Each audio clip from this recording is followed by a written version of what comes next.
Stories of Journey to the West, Chapter 83. Pigsy and Sha Wujing. And the two of them basically clear a path as the demoness carries Tang Monk out to freedom. Sun Wukong. He's nowhere in sight. And then Tang Zhang points at the demon and just drops this bombshell. Your elder brother is in his belly. Wow. So confirmation, Wukong is literally actually inside the monster. Inside the monster. But, this is Wukong we're talking about. He's already got a plan cooking. Of course he does. He wouldn't be Wukong otherwise. So from inside, he starts yelling at the demon, demanding she open her mouth so he can get out. Bold move. Does she? Does she listen? Surprisingly, yeah. She opens up. But Wukong, quick as anything, shrinks himself way, way down. Almost invisible. Okay, the shrinking trick. Classic. And then he wriggles into her throat. Now, here's the really clever bit. He's worried she might just, clamp down her teeth as he's coming out. A legitimate concern, I'd say. Totally. So he whips out his iron staff, blows on it, poof, transforms it into this tiny little thing they call a date pit nail. A date pit nail. So incredibly small, but super strong. Exactly. He uses this tiny nail to prop open her upper palate. Gives him just enough space and time. Smart. Very smart. Leverage in a tight spot. Then, boom, he springs out of her mouth, instantly pops back to his normal, formidable size, grabs his golden cudgel, and just launches this immediate, furious attack. No hesitation. And that's what's so amazing about Wukong, isn't it? It's not just the escape, it's how he turns that moment, that absolute vulnerability being inside her, into the launching pad for his counterattack. He used her own body, her own overconfidence against her. Right. And that leads straight into this epic fight. Oh, yeah. The tush, his cudgel, against her twin swords. It's a fierce clash. You can almost picture it. But it's more than just, hitting each other with weapons. The text itself gives it these really rich symbolic layers. Okay, tell us about that. Well, Wukong is described as Tesmon, like heaven-born monkey, mind-ape body, all that innate spiritual power, that wild spirit. The demon, on the other hand, she's an earthborn spirit, basically a young female skeleton, much more tied to the earthly. So heaven versus earth almost. In a way, yeah. And their goals reflect that too. The demon wants to take his prime yang energy, his essence, to become a mate. It's about material union, maybe consumption. Right. Wukong, his goal in the fight is framed as ta she, to battle this pure yang energy, to form a sacred embryo. It's about spiritual cultivation, overcoming earthly desires. Wow. So the fight itself represents this deeper philosophical conflict. Exactly. And isn't it fascinating how these old stories just weave that stuff right into the middle of these super exciting action scenes? It's not just a fight, it's nature versus spirit almost. It really elevates it, doesn't it? Makes it feel weightier. Okay, so while Wukong's locked in this symbolic and very real battle, what about the others? Pigsy and Sandy. Ah, yes. Enter the backup. Pigsy naturally starts complaining. He's watching this and grumbling about Wukong's methods. What's his brilliant idea? He basically says, look, if he was inside her belly, why didn't he just punch her from the inside? Give her a full belly red. Classic Pigsy. Just, smash your way out. Crude, direct, messy. Totally his style. Impulsive. Very. But it does highlight that side of him. Sandy, though, he's a bit different, isn't he? Yeah, Sandy's more pragmatic. And loyal, definitely loyal. He kind of hears Pigsy out, but then says, well, even if their help isn't much, it's like adding wind to a fart. Meaning, even a little bit helps, or just makes more noise. Yeah, like even a small effort can contribute something, however minor. It's a bit resigned, maybe, but loyal. It's something, right? Better than just standing there. And funnily enough, despite his grumbling, Pigsy actually gets this burst of energy. He and Sandy decide to, put that adding wind to a start into action. So they jump in? They jump in, rakes and staffs, swinging, joining the fight against the demon. Okay, so now it's 3 against 1. That must turn the tide. It does put the pressure on. But here's where the demon shows she's not just about brute force. She's overwhelmed, so she pulls a really cunning escape move. What does she do? Quick as lightning, she slips off one of her fancy flower shoes, breathes a spell on it, Okay. and transforms the shoe into a perfect copy of herself. This shoe double keeps fighting Wukong and the others. Wow, a decoy. Exactly. And while they're busy fighting the shoe, her true form turns into like a clear breeze and just zips straight back towards the cave entrance. The consequence of this trick. Yeah. It's absolutely devastating for our heroes. The real demon, the clear breeze, gets back to the cave entrance, finds Tang Zhang just sitting there, Totally alone, completely vulnerable. Oh, no. She grabs him instantly, snatches the luggage too, bites clean through the horse's reins, The poor white horse. and drags both the master and the horse back inside the bottomless cave. Gone. Just like that. Oof. That's a huge blow. Wukong must have been. Furious doesn't even cover it. When Pigsy finally smashes the flower shoe and they realize they've been duped, Wukong is livid. He's yelling at his brothers, desperately looking around for his master. Just frantic. Understandable. He got tricked, and the master's gone again. But here's something I found really interesting.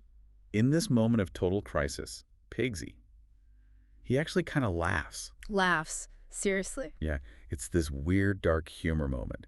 He says, Tyrion, Brush. basically, nothing succeeds without 3 tries. Huh. So he's saying, He's basically telling Wukong, well, guess you got to go in there a 3rd time. wow. Only Pigsy could find a crude joke at a time like that, but maybe there's something almost encouraging in it, like perseverance? Maybe. It certainly underscores that idea that big tasks take multiple attempts. But Wukong's initial reaction is just pure anguish. The text says he's seeing the saddle, remembering the fine horse, shedding tears, thinking of kin, just heartbroken. You feel for him there. It's personal now. But that despair, it shifts really fast into just like grim determination. He tells Pigsy and Sandy, guard the entrance, don't let her escape again. And he prepares to go back in. Alone this time. Yeah. He talks about his original body, strange-faced, strong at heart, powerful since childhood, like he's tapping into his core primal strength now. No more tricks, maybe, just power. He's doubling down. Going back into the lion's den, so to speak. And he bursts into the demon's main lair, ready for anything. But it's empty. Empty after all that. Completely deserted. The demon, clearly spooked by Wukong, just not giving up. She's already moved deeper into her cave system, which is apparently huge, like 300 lions. Wow. So she's playing hide and seek now in this massive underground complex. Wukong is just beside himself. He's so frustrated he starts calling Tang Senzang, a Tang Senzang formed from bad luck, a scripture monk cast from disaster. He's really at his wit's end. Where does he even start looking? Yeah, that sounds like true despair setting in. Hope seems lost. But then, just as he's about to, I don't know, maybe give up, he smells something. He smells something. Yeah, incense. Yeah. Faint but distinct, burning incense. Incense in a demon's cave. That's odd. Right. So he follows the scent deeper into the cave, and he finds this hidden little shrine. There's a big, fancy gilded incense burner and 2 golden tablets on an altar. Golden tablets, like memorial tablets. What do they say? This is the real shocker, the kicker to the whole chapter, really. Yeah. One tablet reads, Position of Honored Father King Li. King Li, Li Jing, the pagoda-bearing heavenly king. The very same. And the other tablet, Yeah. Position of Honored Brother Prince Neza. Neza, his arch-nemesis sometimes, ally other times. What on earth are their tablets doing in this demon's shrine? Exactly. This is the huge revelation. This demon, this earthborn spirit, is somehow connected to, maybe even related to, 2 major figures in the Taoist heavenly hierarchy. That is completely unexpected. It reframes everything about her. And it instantly reframes Wukong's whole strategy. Forget chasing her through 300 Lilo Venals. Yeah, why bother now? He's got leverage. Big time. He's overjoyed. The text says he doesn't even think about finding the demon or Kang Sanzang right then. He knows this discovery is the key. So what does he do? Confront her with it? Nope. Even better, strategically, Yeah. he shrinks his iron staff down, pockets it, grabs the 2 golden tablets and the incense burner. He takes them. He takes them and walks right out of the cave, laughing triumphantly. Wow. So he's gone from brute force to despair to suddenly having this incredible piece of political ammunition. Information is power, right? Absolutely. Yeah. He realized the fight wasn't just physical anymore. This connection, this reverence she shows, that's her weak spot. He pivoted from using his cudgel to using, well, heavenly politics. A brilliant shift in tactics, understanding the underlying connections. Wukong is outside the demon's cave. He's actually laughing. Laughing. Why? Well, Baji and Shasang are just as confused as you are. They think, oh, great, he's found some quick way in. Master's saved. But that's not it. Nope. Not yet, anyway. See, Wukong hasn't rescued anyone. What he has done is found something crucial inside the demon's place. Ah, okay. Evidence. Exactly. He sets it down carefully, and Baji and Shasang look closer. And what is it? It's a plaque, a memorial plaque. And it's inscribed with Venerable Father Li Qianwang's position. Li Tianwang, the pagoda-bearing heavenly king. The very same. And also venerable brother Neza, third prince's position. Neza, his son. Okay, so a family shrine. Precisely. And this is where Wukong's mind just clicks. It's brilliant, really. How so? What does he figure out? Well, think about it. How does he go from seeing this plaque to a full-blown plan? He doesn't just guess. Right. He deduces, like instantly, that this demon must be Li Tianwang's daughter and Nessa's sister. Whoa. Okay. And not just that, but she's come down to the mortal world without permission, illegally, basically. And she's pretending to be a demon, specifically to grab Tang Sanzang. So it's not random, it's targeted. And it's tied to this high-ranking family. Exactly. It's a strategic inference. He sees the plaque, connects it to celestial law, and understands the whole picture. The way to get the master back isn't fighting this demon. It's going after her powerful family in heaven. You got it. It's a breach of heavenly protocol at the highest levels. Okay, that is clever. Wow. So what's his next move? He's got the evidence. His next move is pure genius. So he decides, right then and there, grab the plaque, grab an incense burner he also found, and go straight up to heaven, to the Jade Emperor himself, and file a formal an imperial complaint, like a lawsuit. Pretty much. A formal accusation filed directly with the supreme ruler, a total shift from his usual methods. Wow. Okay, that's bold. It really shows Wukong understanding the system, right? Knowing that sometimes navigating the bureaucracy is more effective than just fighting. But surely that's risky.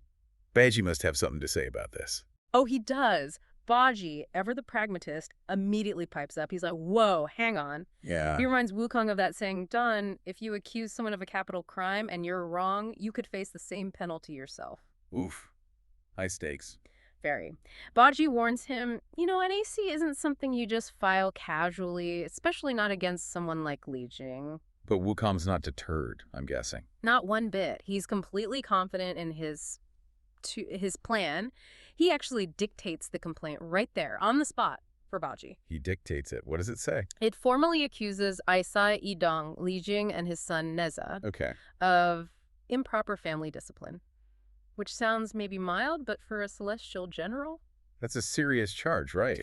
It reflects on his fitness to rule, almost. Exactly. It suggests a breakdown in his own household, which implies a failure in his heavenly duties. The complaint goes on to say their daughter was allowed to become a demon, harm countless lives, and capture Tang Sanzang. It demands their arrest, the master's rescue, and justice. Wow. He lays it all out. How do Baji and Shaseng react then? They're totally on board now. Thrilled. They're like, go, hurry, do it. Okay, so Wukong's off to heaven.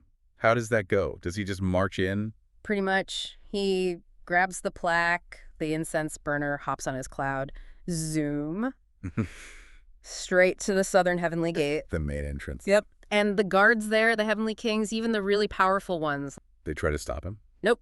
They see him, Sun Wukong, carrying this stuff, looking determined, and they just bow respectfully. Don't even try to block his path. That reputation still carries weight, huh? Absolutely. Even after 500 years locked away, everyone remembers the havoc he caused. Nobody wants a repeat. They know better than to obstruct him when he looks like this. So he gets past the gate easily. Then what? Then he heads to Tongming Hall, which is like a major administrative center. He runs into the 4 heavenly masters there. Important officials. Right. And they are visibly startled. You can almost hear them muttering like, oh, great, look who it is, this troublemaker. Wonder who's going to accuse this time. Uh-huh. They know his style. They do. Reluctantly, they escort him to the Lingxiao Hall, the Jade Emperor's palace, the main audience chamber. The big boss himself. Yep. And Wukong walks in, lays down the plaque and the burner, bows, presents the complaint, formalities observed. And the Jade Emperor, what's his reaction? Does he hesitate? Not at all, apparently. He reads the complaint and immediately issues a decree. Just like that. Wow. Quick turnaround. He summons Tai-Bai Jinxing, that's Great White Planet, Venus, a trusted messenger. Yeah. Tells him, take this order to Li Jing at Yunlu Palace, his residence. So the summons is issued. Is Wukong satisfied? Almost. He pushes a little more. Typical Wukong, right? He asks the Jade Emperor to punish them severely. Why? He says he's worried that other problems might pop up if they aren't dealt with decisively now. Covering his bases. Makes sense. Does the Emperor agree? Well, here's a twist. The Jade Emperor orders Wukong, the plaintiff, the one making the accusation, to go with Taibai Jinxing to deliver the summons. Get out. He has to serve the papers himself, basically. Kind of. The heavenly masters confirm, yep, that's an imperial command. So off he goes with Taibai Jinxing. Okay, this is getting good. The confrontation is coming. Exactly. They arrive at Yunlu Palace, Li Jing's place. Li Jing comes out, obviously expecting to greet Taibai Jinxing, the respected celestial messenger. And then he sees Wukong standing there. And his face just changes instantly. Pure anger. And you're saying this isn't just about the lawsuit? Oh no, definitely not. There's history here. Deep personal history, you have to remember. Why? 500 years ago, during Wukong's big rebellion, the Havoc in Heaven, Right. the Jade Emperor specifically appointed Li Jing as the Fiton, the Grand Marshal to subdue demons, and Neza as a key commander. Their mission: to stop Wukong. And how did that go? They failed, repeatedly. Humiliatingly, you could say. Wukong basically ran rings around them. Ah. That's the Et Shin the text mentions. That deep-seated grudge, the animosity, the memory of that failure and humiliation, it's been simmering for 5 centuries. So seeing Wukong show up at his door, accusing him. It just ignites all that old fury. It's personal. So Li Jing is furious. What does he do? Does he lash out? He's barely controlling himself. He demands, what decree is this? And Taibai Jinxing tells him it's Shihe, Sun Wukong's complaint against you. What? And Li Jing just explodes. Thunderous rage. The text really emphasizes it. But he still has to accept the decree, right? Imperial command. He does. Despite the fury, celestial law is celestial law. He has to perform the proper ritual, set up the incense altar, and formally, gratefully receive the decree. Even boiling mad, he has to obey protocol. Now, Wukong's usually got a good nose for trouble, right? But this accusation, it just kicks off an immediate massive reaction. Oh, massive is the word. You can almost feel Li Tianwang's rage, like shaking the room. The second he sees that imperial decree, bam, slams his hand down. Furious. This monkey falsely accused me. He's adamant, no demon daughter. He carefully lists his actual kids, Yeah, the 3 sons. Jinza serving the Buddha, Muza with Guanyin, and Neza, who's right there with him. And then the youngest, his daughter's Nenning, just 7. Totally innocent. Right. So to him, Wukong's claim is this massive false accusation. He even quotes the law, doesn't he? He does. False accusation adds 3 grades to the punishment. You just know he wants Wukong dealt with, like, now. And he doesn't waste any time. His reaction is so fast and, honestly, pretty terrifying. Totally. Orders Wukong tied up instantly with that demon-binding rope. And then grabs his own sword, the demon-cutting sword, and just lunges. No hesitation, he's going for the kill. Lethal intent, absolutely. But just as that sword is coming down, Neza steps in, blocks his dad's blade with his own sword, the waist-cutting sword. shouting, "Father King, stop, calm down." Sort of. Yeah, something like that. Cease your anger. Okay, but here's where it gets really weird. And, kind of amazing. Li Tianwang's reaction to his son stopping him. It's not anger. No, it's fear, pure terror. The text says, greatly shocked and losing color. I mean, think about that. This super powerful heavenly king, terrified because his son blocked a sword. It makes no sense on the surface, does it? Not at all. It screams that there's something much, much deeper going on here, like some serious history between them. And there absolutely is. The story actually pauses right there to tell us why Li Tianwang had that great shock. Ah, okay. So it's not just a random detail. Not at all. It all goes back to Neza's, unbelievably rocky past with his father. You see, Neza was special from birth, born with characters on his palms. Right, the non-Za giving him his name. Exactly. But he was trouble from day 1, or day 3, technically, already causing chaos, stomping on the Dragon King's palace. Trying to skin a dragon for a build. Yeah. I mean, that's pretty intense for a toddler. Right, a total chaos agent.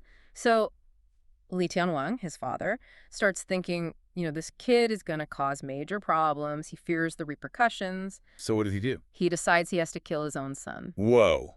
Okay, that's extreme. Incredibly extreme. But Nez's reaction is even more shocking in a way. As an act of defiance, of total rejection, he returns his body to his parents. Returns his body? How? The phrase is, cut flesh to return to mother, scraped bone to return to father. He literally gives back his physical form, his essence, his blood. Oh my God. Yeah, basically saying, we're done, I owe you nothing. A complete severance. That is incredibly intense. Okay. Unbelievable, almost. So what happens then? How does he even exist after that? Well, his soul, now disembodied, travels. It goes to the Western Paradise, straight to the Buddha. He appeals to the Buddha.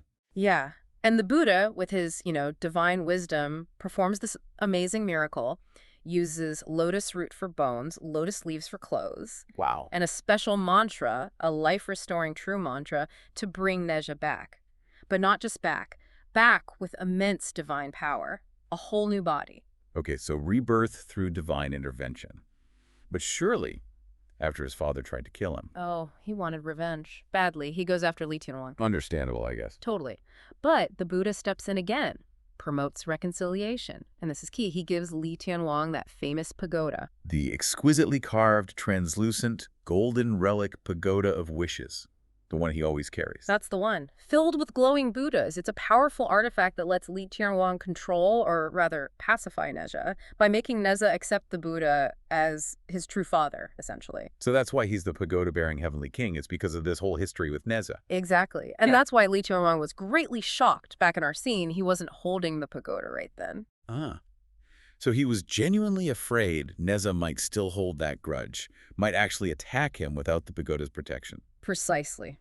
That old fear, that ancient history just flashed right back.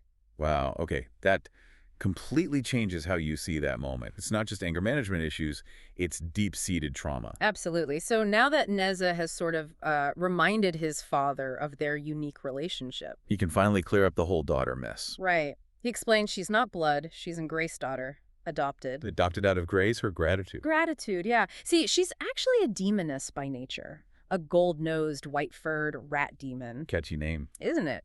Became a monster about 300 years ago, and her big crime. She stole stuff from the Buddha's place, Spirit Mountain, fragrant flowers, precious candles. Bold move. So Li Tianwang and Nezha caught her as part of their heavenly duties. They did. But here's another twist. Instead of punishment. Let me guess. The Buddha again. You got it. The Buddha shows profound mercy, spares her life, and gives this teaching something about, accumulating water to raise fish, never to fish them. Feeding deer in deep mountains, hoping for long life. That's it. Like, nurture life, don't just exploit it. Foster things with good intentions. Nice. So the rat demoness was grateful. Overwhelmed with gratitude. So she pledges allegiance, says, okay, Li Tianwang, you're my adoptive dad. Nezha, you're my adoptive brother. And she even set up tablets to worship them. She did, which is kind of wild. So she has these multiple identities, right? They have them back. Her original demon name, the gold-nosed rat one. Then she calls herself half Guanyin. Half Guanyin, after stealing from the Buddha. That's audacious. Right. Maybe trying to claim some kind of twisted holiness or power. And then her current name, Lady Earth Burrowing. Lady Earth Burrowing, okay. And Wukong found her lair. Yeah, after she caused trouble for Tang Sanzang again, he finds the lair, sees those ancestral tablets worshipping Li Tianwang and Nezha. And boom, that's his proof. That's why he was so sure when he made the accusation. Exactly. He had physical evidence connecting her directly to them, at least in her own mind. Okay, so the whole incredibly tangled story is finally out. Li Tianwang gets it now. He moves to untie Wukong. But Wukong's not having it that easy. Of course not. He's got to make a show of it. He says his business is always first losing, then winning. Love that line. Me too. So he demands, mind you, to be carried still tied up to the Jade Emperor. Wants to rub it in, basically, make sure everyone sees his victory. Total Wukong move. So Li Tianwang's probably just sighing inwardly at this point. Pretty much. He asks Golden Star for help, right? The celestial diplomat. Yeah, good old Golden Star. And he handles it perfectly, doesn't he? Starts reminding Wukong of past favors. Smooth operator. Brings up helping Wukong get his first job, the protector of horses. The Moen. Not exactly glamorous. No. But then also his big title, Great Sage Equal to Heaven.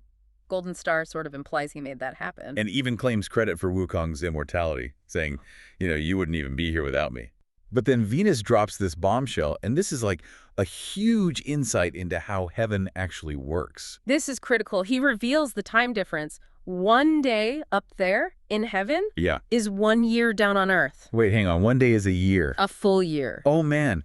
So if Wukong insists on, filing a formal complaint, going through all the heavenly courts... Exactly. Venus lays it out. That delay. It could mean the demon doesn't just marry the Tang monk. Oh, no. But they could end up having, a kid.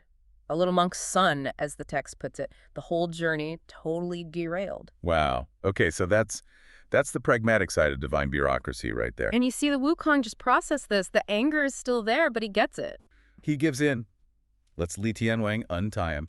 Probably the big grin. I bet. Li Tianwing and his generals actually showing Wukong proper respect. He won again. They apologize. The family apologizes to Wukong, which basically confirms Wukong was onto something. And right then, Venus steps in, tie by jinxing. He tries to calm things down, suggests a tea break. A tea break. And Wukong's reaction as well. Pure Wukong. He doesn't hold back, does he? Just straight up accuses Venus of being corrupt. Thinks he's taken a bribe, says he's stopping a divine mission just for tea. He's not subtle. And there's another layer here. The Heavenly King, Li Jing, he's still worried. Worried Wukong will rat him out later. Exactly. That Wukong might go to the Jade Emperor anyway and spill the beans about the family connection, even if it was unintentional. So what happens? Wukong assures him, gives his word as a great man, a Dasong Fu, says his word is his bond. And that works. The king believes him. It completely calms the king down, seals this slightly shaky alliance. Okay, so negotiation complete. Heavenly King Li Jing will gather his troops. Wukong and Venus head back up to the Heavenly Court. What's the official story now? Venus has to tread carefully. He reports to the Jade Emperor, but frames it strategically. He says the demon is specifically a golden-nosed, white-haired rat spirit, and that she impersonated the king's family. And, crucially, he adds that the Heavenly King has already sent troops to capture her. Makes the king look proactive. Clever. So the Jade Emperor, who probably already has a good idea what's going on. He basically just accepts it, grants forgiveness, no big investigation needed. The bureaucracy is bypassed once everyone's on the same page, sort of. Divine efficiency once you cut the red tape. So Wukong zooms back down. And finds Li Jing, his son Neza, the third prince, and the whole heavenly army waiting at the southern heavenly gate, ready to go. They descend to Shankong Mountain, the demon's lair. And here, Li Jing actually apologizes, humbles himself a bit, specifically to Pigsy, for the whole delay. And explains how it all started. Yes, explains that it all stemmed from his family accepting an incense offering from the demon. Just a seemingly small act. Wow, just accepting incense. And it leads to this huge mess, almost derails the quest. Shows how things connect, right? Absolutely. A small kindness, or what seemed like one, with massive consequences. So Wukong then describes the lair, this bottomless cave. Yeah, says it's huge, like 300 leads around, loads of hidden spots. But the main entrance seems quiet, too quiet. Which gets them thinking strategy. And the Heavenly King drops that classic line, if you don't enter the tiger's den, how can you catch the tiger cub? Time to go in. Yeah. And I bet everyone wants to be first. Oh yeah, classic scene. Wukong's ready, Neza's ready, even Pigsy's volunteering, probably making a lot of noise about it. You can just picture it. Total chaos for a second. But Li Jing takes charge, makes the tactical call. It's going to be a pincer move. Okay, how does that work? Wukong and Nezha lead the main force into the cave. He, Pigsy, and Sandy stay outside, guarding the entrance. An inside-outside attack. El Ying Wai Hei. Smart. Coordinated. So Wukong and Nezha charge in with the troops. What's it like inside? It's weirdly beautiful, completely unexpected for a demon's den. Beautiful. How? The description is stunning, like twin sun and moon, a jade well warm with smoke, fancy buildings, verdant cliffs and green fields, even spring willows and autumn lotuses. It's almost idyllic. That's bizarre. A paradise lair? Yeah. But their phone search comes up empty. Nothing. They look everywhere, start to worry she actually sensed them coming and bolted. But she's trickier than that. Much trickier. They find it eventually, a smaller cave hidden away, tucked in a southeast dark corner. Ah, the real hideout. What's that like? It's described with these great little details. A small door, low room, potted flowers, bamboo, this sort of dark mist, and a faint perfume smell. Sounds like she was really trying to hole up there, force the Tang monk into marriage in secret. Exactly. And the discovery is almost accidental. Oh. A little demon servant peeks out, bumps right into one of the heavenly soldiers. Oops. Haha, busted. Yeah. And that's all Wukong needs, right? That's the signal. He's in there like a shot, golden cudgel swinging. Nezha and the army right behind him. Did they find the monk quickly? Instantly. Find Tang Monk, the dragon horse, the luggage, everything. The old rat demon is cornered. What does she do? Desperately begs Nezha for mercy, tries to appeal to him. But Nezha's not having it. Not at all. Yeah. He reminds her they're acting on the Jade Emperor's orders, and he points out how serious her actions were taking. That incense offering nearly got the monk enslaved forever, wreck the whole mission. So no mercy, though. Nope. The soldiers bind her and the other demons up, rescue complete. They emerge from the cave. Assess. And Wukong is genuinely thankful. gives heartfelt thanks to Li Jing and Neza. Tang Monk, too, of course, expresses his gratitude. Now, what about the demon? I bet Pigsy wants to finish her off right there. Oh, definitely. Pigsy and Sandy are all for immediate execution. Get rid of her. But the Heavenly King steps in. Yes, Li Jing insists she has to be taken back to the Heavenly Court. Proper procedure, judgment under divine law, no vigilante justice here. Right. Maintain order even with demons, so they split up again. Exactly. Li Jing and Neza take the army and the captured demon back up to heaven. And Wukong, Tang Monk, Sandy, and Pigsy. They just get back on the road, continue the journey west, just like that. Wow. What an ordeal. And the chapter ends with those lines, right? Yeah, really evocative. Cut off the silken vine, dry up the golden sea, open the jade lock, escape the cage. Sums up the release perfectly. A really powerful ending.